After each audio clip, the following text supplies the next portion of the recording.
Generasi Mikir. Apa kabarnya nih kalian hari ini? Mudah-mudahan selalu dalam keadaan sehat dan selalu dalam lindungan Allah Subhanahu wa Ta'ala di tengah pandemi. Bertemu lagi dengan Ustazah Wahyu yang akan menemani kalian 30 menit ke depan dalam acara Sobat, seru-seruan bareng orang-orang hebat.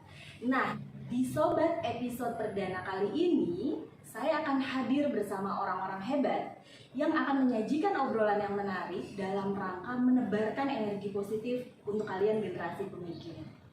Dan di sini juga saya akan mengajak kalian untuk terus berkarya, berinovasi dengan kreativitas, sehingga kalian sebagai generasi pemikir bisa berkontribusi terhadap lingkungan sekitar dan orang lain. Nah, yang bikin excited untuk episode perdana kali ini adalah saya akan kehadiran orang-orang hebat yang dengan prestasinya membuat mereka menjadi panutan saya dan pastinya akan menjadi panutan generasi pemikir yang lainnya. Oke, kita akan sambut dua orang-orang hebat, yaitu Ustazah Ulfa dan Ustazah Hasna. Please welcome. Halo Ustazah. Halo. Ya, silakan dulu. Waalaikumsalam, silakan dulu. Oke, terima kasih lo udah datang. Sama-sama. Oke. Assalamualaikum Ustazah Ulfa, Ustazah Hasna. Gimana nih kabarnya hari ini? Alhamdulillah sehat. Sehat ya? Sama. Baik. Oke, untuk Ustazah Ulfa nih, what is your day like selama masa pandemi ini? Kegiatannya apa nih? Makin sibuk kah atau makin santuy? Ya memang waktu awal-awal, waktu masih kita adaptasi ya, awal-awal pandemi kita sempat agak santai sedikit karena waktu itu kita belum menyangka kalau sampai selama ini. Iya, betul. Tapi semenjak tahun ajaran baru kemarin, alhamdulillah aktivitas kita sudah bisa kembali normal, ritme kerja juga sudah normal lagi jamnya, walaupun tetap kadang-kadang di rumah, kadang-kadang ke sekolah. Oh gitu ya. Jadi kita hidup di dua dunia nih ya, berarti di rumah di sekolah, di rumah di sekolah. Iya betul. Jadi gitu. Oke. Gimana nih kalau Ustazah Hasna? Masih seperti Ustazah Ulfa hidup di dua dunia? Aduh. Sama sih sebenarnya. Dari awal pandemi sama kayak Ustazah Ulfa, kita masih masa penyesuaian gitu kan. Ya, betul. Kesini ternyata sama aja, cuman kita beda ruang begitu kan. Yang biasanya kita bekerja di gedung sekolah, kemudian kalau ada seminar itu kita berada di ruangan, duduk di kursi. Ini kan sekarang berhadapan dengan layar kaca, jadi tidak mengurangi kegiatan namun beda ruang itu aja. Baik, seperti itu ya. Jadi perbedaan selama pandemi dan sebelum pandemi seperti itu ya. Nah, kemudian untuk Ustazah Ulfa nih, ada terobosan apalagi nih untuk pemberdayaan SDM? Otomatis kan kalau misalkan kita hidup di dua dunia kayak gini kan harus memaksimalkan gimana sih caranya mentransfer ilmu ke siswa yang tadinya harus face to face, sekarang harus face to camera. Oh, kamera maksudnya kayak gitu ya. Itulah ya. Ada terobosan nggak sih dari manajemen SMP untuk melatih para guru-gurunya biar bisa jadi YouTuber? Gitu. Gimana Ustazah? Iya, jadi awal sebelum tahun ajaran baru 2020-2021 kita mencoba untuk melakukan training ya sebagai bentuk persiapan kita, karena ternyata ini berlangsung cukup lama ya. Kita semua juga nggak menyangka, akhirnya kita inisiatif buat training untuk guru-guru yang sifatnya itu langsung dengan prakteknya ya. Jadi selanjutnya kita coba rutinkan juga nih pertemuan walaupun virtual ya. Jadi pertemuan atau sharing-sharing antar guru dalam bentuk workshop seperti itu. Kemudian ada sharing-sharing antara antar mapel, lintas mapel seperti itu. Jadi kalau guru-guru itu kita jadwalkan itu sebulan sekali minimal untuk melakukan sharing dengan sesama kita, karena kan kita kadang-kadang punya wawasan yang berbeda-beda nih. Kebetulan misalnya ada yang sudah belajar editing video, ada yang belajar public speakingnya, nah gitu. Sekarang keren-keren tuh public speakingnya Iya. guru ya. Lah, ada manfaatnya juga ternyata. Iya, jadi hikmahnya seperti itu ya. Hikmahnya juga. Mendadak YouTuber, kemudian bisa mengedit video. Saya yakin itu nanti jadi bekal tersendiri dalam keadaan insya Allah nanti kalau sudah normal, itu bisa menjadi bekal untuk membuat media-media pembelajaran buat siswa-siswa nanti. Seperti itu ya, baik. Nah, kalau itu kan untuk gurunya. Nah, sekarang muridnya apakah dibiarkan begitu aja dengan kegabutan? Nah, upaya apa aja sih dari pihak sekolah biar gimana sih caranya murid-murid nih biar nggak gabut di era pandemi ini? Ada nggak sih program yang ditawarkan sama SMP gitu? Ya, Gimana? jadi untuk siswa memang semakin waktu awal-awal sih mereka excited ya, baru perdana pegang HP gitu ya kan. Bener-bener. Wah seru nih belajar pakai HP terus pakai laptop, tapi ternyata ya tidak menutup ini juga kesempatan juga untuk datang rasa jenuh, bosan Pasti. gitu. Iya, wah ternyata bosan juga ya, kangen juga ya sama teman-teman seperti itu. Nah akhirnya kita upayakan untuk program sekolah kita selingi dengan lomba-lomba. Oh iya betul, kemarin lagi saya lihat di sosial medianya SMP, lagi lomba bulan bahasa, keren banget emang SMP the best. Gimana lagi Zah? Jadi anak-anak kita kasih variasi lomba, kemudian itu juga kita lakukan secara virtual ya, walaupun seperti itu anak-anak tetap semangat ternyata gitu ya, walaupun tidak berkompetisi langsung nih sama teman-temannya, tapi itu sebagai salah satu cara untuk mereka itu ya tidak terlalu jenuh kan, belajar misalnya terus tanpa ada refreshing seperti itu kan bosan. Nah, kita juga dalam pekan ini nih setelah kemarin ujian tengah semester kita juga bikin pekan literasi. Wih, ikut-ikutan hits ya ternyata literasi di mana-mana, termasuk SMP juga mau menggalakkan nih. Nah, penasaran nggak sih apa yang akan dilakukan SMP? Gimana Zah? Programnya kayak gimana? Nah, jadi selama sepekan ini kalau kita menyebut literasi itu seringnya, dan ini konteksnya hubungannya dengan bulan bahasa ya, bulan bahasa Oktober itu kita seringnya kalau sudah menyebut literasi orang berpikir pusatnya atau putarannya buku gitu ya, soalnya cuma membaca aja, menulis aja. Padahal untuk gerakan literasi sekolah ini gitu ya, kita ada 6 sebenarnya yang Banyak harus ya dikuasai. ternyata. Wow. Itu untuk persiapan mereka menghadapi abad 21 ada 6 literasi. Yang pertama literasi baca tulis, yaitu tentang buku, kemudian ada sains, ada literasi digital, ini penting kan untuk masa sekarang, kemudian literasi numerasi, literasi keluargaan dan budaya, dan yang terakhir finansial. Oh gitu. Nah, Jadi ya skill-skill itu memang harus kita punya buat menghadapi atau menyesuaikan di era digital, apalagi Iya. sekarang lagi pandemi kayak gini. Siapa yang punya literasi paling bagus, dia yang bertahan. Benar nggak Zah? Betul sekali. Jadi kita memperkenalkan itu dulu ke anak-anak, ke siswa kita pekan ini. Setiap hari ada video yang kita rilis di grup-grup kelas itu untuk mereka simak. Jadi ada wawasan lah tentang literasi. Oh gitu. Nah itu kayaknya juga jadi fasilitas atau apa ya istilahnya tuh Zah, pelayanan dari SMP buat mengajak siswa-siswanya untuk jago dalam literasi. Nah, literasi yang paling dibutuhkan saat ini tuh literasi apa sih Zah? Yang paling banget, yang basic banget. Untuk yang menghadapi PJJ, pembelajaran jarak jauh, pastinya literasi digital ya. Ya, literasi digital, betul. Kita tuh harus bijak ya. Jadi kita ajarin anak-anak pakai sosial media gitu kan, tapi kita juga harus membekali mereka untuk bisa bijak dengan penggunaan waktu, penggunaan pulsa, ya kan, itu yang kemudian kita juga sering-sering sih kita ingatkan di sela-sela belajar kita. Iya. Jangan sampai ketika kita melakukan pembelajaran jarak jauh, gurunya sudah prepare, siswanya main TikTok di sebelahnya. Bener nggak sih? Ayo jujur aja deh. Gitu sih bener. Kayak gitu kan Neza. Nah, kadang-kadang saya menemukan di jam-jam pembelajaran mereka bisa update IG. Nah, berarti kan gurunya dicuekin, bahaya tuh artinya.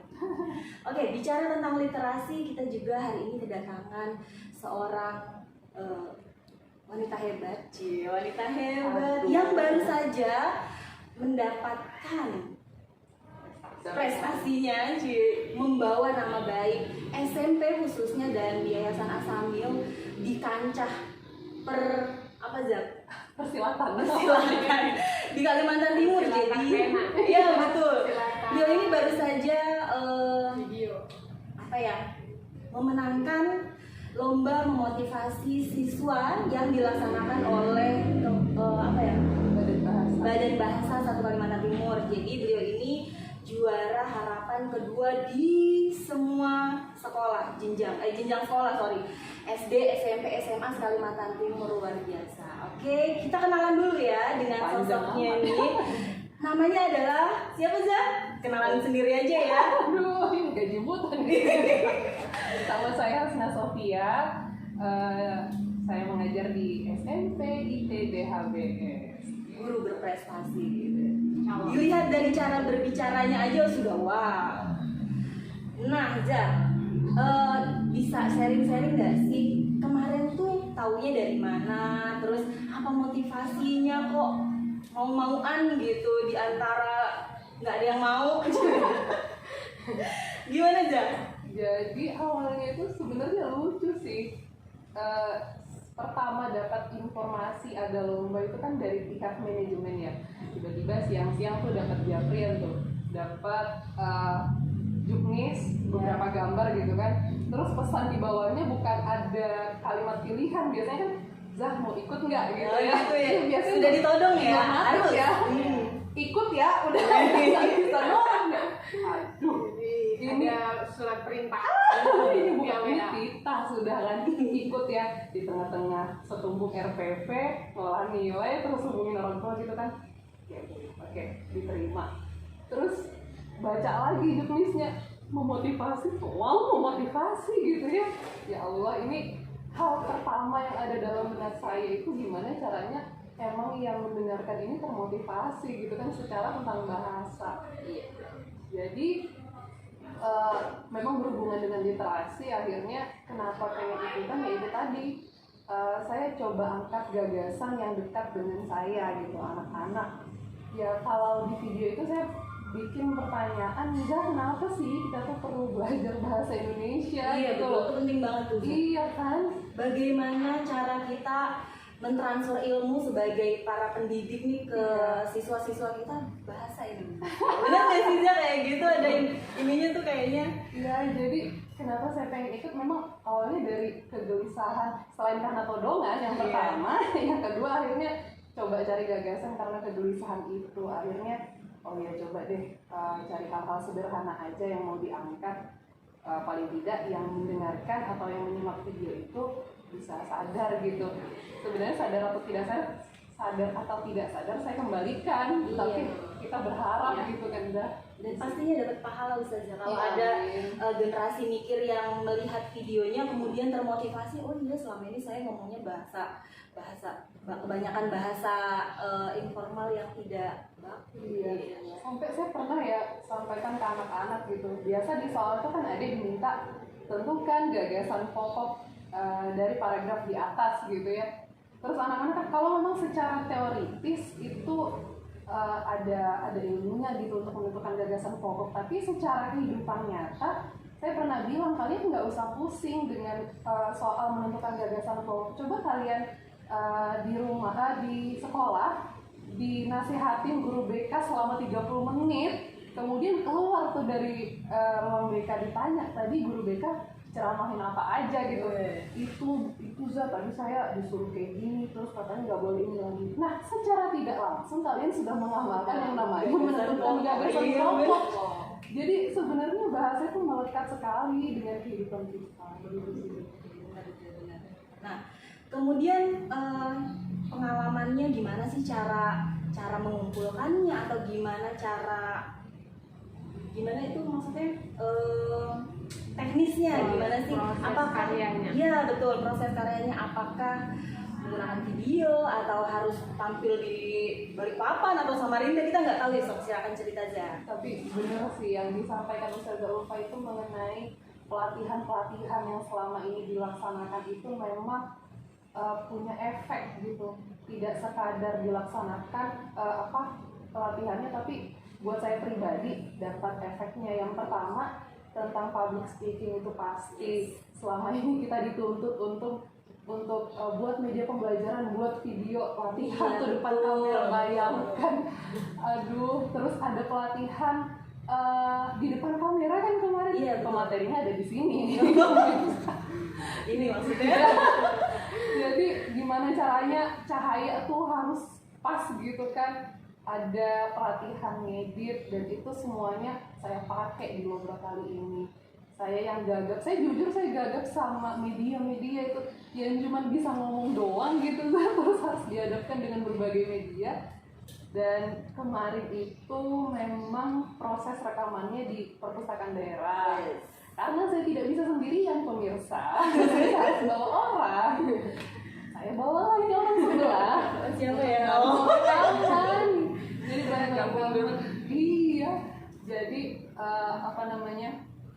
selain bantu rekaman, terus saya minta ada siswa yang untuk bantu ngedit. Jadi nggak sendirian, benar-benar untuk lomba kali ini. Itu sih. Keren ya. Tapi kalau kalian mau lihat videonya, penasaran dengan videonya, dan mudah-mudahan kalian termotivasi atau kalian lagi butuh motivasi nih gitu, kalian bisa nanti searching di YouTube-nya Ustazah Hasna ya. Jangan lupa like dan subscribe. Sekarang tuh kayak gitu. Penutupan pembelajaran tuh udah bukan cuma Assalamualaikum warahmatullahi wabarakatuh, nggak kayak gitu ya Jasara. Jangan lupa like dan subscribe. Pembukaan. Iya. Karena semuanya di YouTube. Nah, semua sekarang kita YouTuber. Jadi mau nggak mau kita harus punya keterampilan itu tadi. Iya. Dan alhamdulillahnya semua sudah diakomodir oleh manajemen SMP. Saya sangat berterima kasih. Yang tadinya kita nggak bisa ngomong, bukan nggak bisa ngomong tanda kutip ya, nggak bisa berbicara atau berkomunikasi dengan baik. Tapi gara-gara ada pelatihan seperti itu, sekarang udah pada jago-jago. Kalian bisa kepoin YouTube ustazah-ustazahnya atau guru-gurunya di SMP di YouTube kalian. Oke. Terus, nah bicara tentang Asyamil, kan SMP itu ada di bawah Yayasan Asyamil. Nah, jadi yayasan kami ini sebentar lagi akan Sweet 17. Nah, Dapat KTP dong. bentar lagi dapat KTP, boleh apa tuh namanya, boleh dapat SIM kayak gitu ya. Nah, boleh nggak sih saya minta harapannya untuk yayasan kita tercinta ini seperti apa? Bisa jauh Ulfa, silakan. Iya. Kalau saya harapannya untuk Yayasan Asyamil tetap memberikan pelayanan yang terbaik ya untuk guru, untuk orang tua murid, untuk siswa ya, seperti yang dilakukan selama pandemi ini sungguh luar biasa cepat ya reaksi adaptasinya seperti itu. Jadi semoga kita tetap bisa menjadi yayasan yang memberikan kontribusi untuk pembangunan ya, untuk persiapan generasi yang akan datang, terkhusus di Bontang, generasi muslim, kemudian terlebih lagi semoga bisa sampai memberikan kontribusi ke Indonesia. Seperti itu harapan kita, tetap akan terus maju gitu ya. Jadi ini kalau anak-anak tuh lagi unyu-unyunya ya, lagi pencarian jati diri gitu ya, 17 tahun, tapi semoga setelah ini lebih baik dan lebih baik. Amin ya.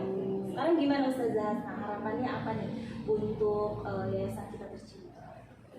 Kalau saya lupa sudut pandangnya untuk anak-anak, kalau saya harapannya untuk SDM-nya Siza. Ya. Karena saya benar-benar merasa Yayasan Asyamil ini salah satu lembaga yang memperhatikan SDM. Banget ya kan, ngerasa gitu ya, dari segi kompetensinya, kemudian dari segi sosialnya, dan semoga ini dapat ditingkatkan lagi gitu, karena saya percaya bahwa SDM yang baik itu akan menghasilkan kinerja yang baik pula. Itu sih Zah. Nggak mau nanya saya nggak? Pengen ya? Boleh dong. Iya boleh. Dari Kalau ini. saya sih cuma satu kalimat aja. Saya bangga jadi bagian dari keluarga Iya. besar Asal. Boleh Pak, prok. Ada ini apa nanti ada? Ada Oke. pertanyaan Nah tadi kan SMP sudah melakukan upaya untuk SDM-nya atau gurunya ya. Nah kemudian udah juga untuk muridnya.